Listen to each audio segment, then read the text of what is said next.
20-year-old Marie No is exhausted by her 1-month-old baby, Richard, the first of 10 children she would have. After hours of incessant crying, Marie decided she'd had enough. In an attempt to silence her child, Marie suffocated Richard. He was always crying. He couldn't tell me what was bothering him. He just kept crying. There was a pillow under his face. I took my hands and pressed his face down into the pillow until he stopped moving. 2 years later, February 17, 1951, Marie strikes again. Marie can't seem to control herself from the urge to silence her second-born 5-month-old child, Elizabeth No. Marie didn't stop there. She killed not 1, but 6 more of her babies, resulting in a total of 8 second-degree murders, meaning it was an intentional killing but not premeditated.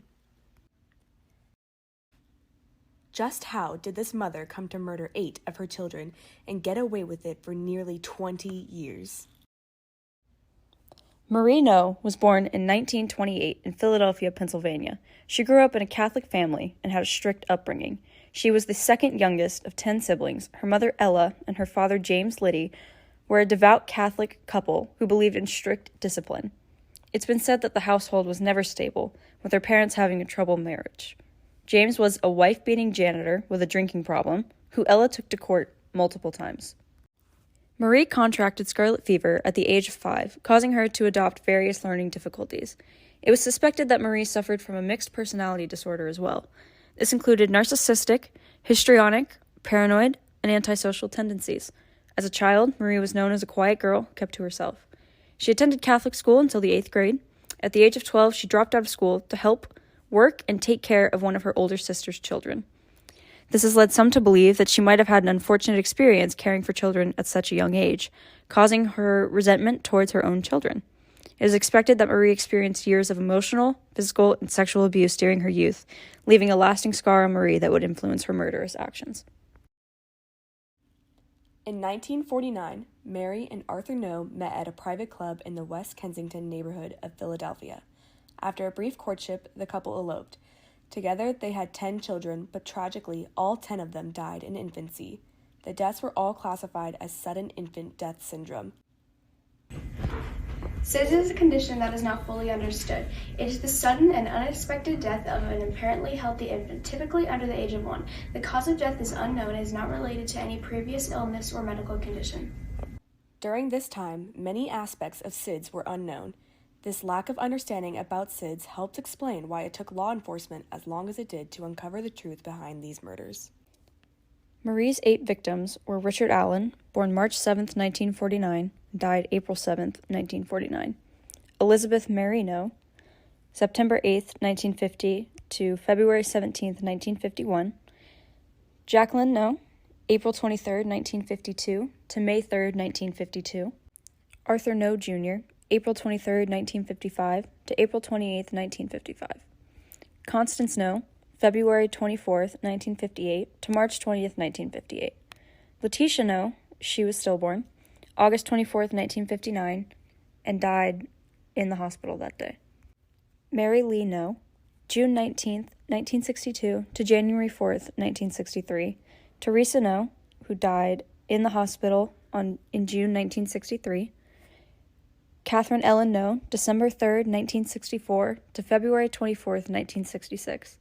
And finally, Arthur Joseph No, July 28, 1967 to January 2, 1968. All of Marie's children were under the age of 14 months when they died, with some being killed as young as 5 days old. Marie had 2 other children, although her 6th child, Letitia, died in the hospital due to a knot in her umbilical cord, and Teresa, her 8th kid, died due to congenital hemorrhagic diathesis. Congenital hemorrhagic diathesis is an abnormal tendency to spontaneously or often severe bleeding.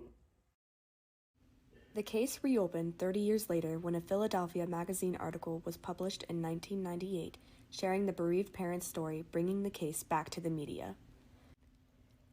The renowned forensic pathologist Homicide Hal, whose real name was Dr. Halbert Fillinger, thought the case might be a Ditzel back in 1963. A Ditzel is a case that seems promising but doesn't pan out. When he did the autopsy on the sixth healthy infant that Art and Marie Know had lost seemingly due to crib death, he was completely honest with the nun who called him at the medical examiner's office in 1966 to inform him that the Knows were listing him as a reference on their adoption application after having lost a record of 9 babies. In an interview we got with Homicide Hal, he seemed detached from the case, as his demeanor gave the impression that he was compartmentalizing due to the chilling nature of the case. That's why Marie didn't come under suspicion for murdering her children for a very long time. One of them is the last thing anyone wants to think is that a mother would kill their own innocent, defenseless baby. I remember telling the nun, there's 2 ways to look at this. If you give Marie Know a baby, she's either going to kill it quickly, or if she had nothing to do with these deaths, no one deserves a baby more than her. Kathy was kept in the hospital for 3 months, even though she was perfectly healthy and given every possible diagnostic test. In terms of how distant Marie Know was, one of the nurses said that she watched her having trouble feeding and put in the chart that she said, if you don't eat this, I'm going to kill you. Eventually, Mrs. Know began calling Dr. G incessantly, and on August 31st, she called claiming to have discovered Kathy in her crib, choking on a dry cleaning bag. She said that the baby had pulled the bag off of one of Art's suits that was hanging in a nearby closet. Dr. G later recalled being horrified and not even bothering to hide his suspicions, snapping at her. Now, how could an 8-month-old baby get a hold of a large sheet of plastic off of a suit hanging in the closet? Marie replied that she didn't know, but she stated, "It was fortunate I found her in time." On the morning of February 25th, 1966, Mrs. Know was doing laundry when she found Kathy unconscious in her playpen. She called the rescue squad, but when they didn't respond quickly enough, she ran to her neighbor, who drove them to Episcopal Hospital. Kathy was DOA. Her bluish body was still warm. Mr. Know was always more affectionate towards the children than Mrs. Know, who seemed to remain detached and aloof and dispassionate in her feelings.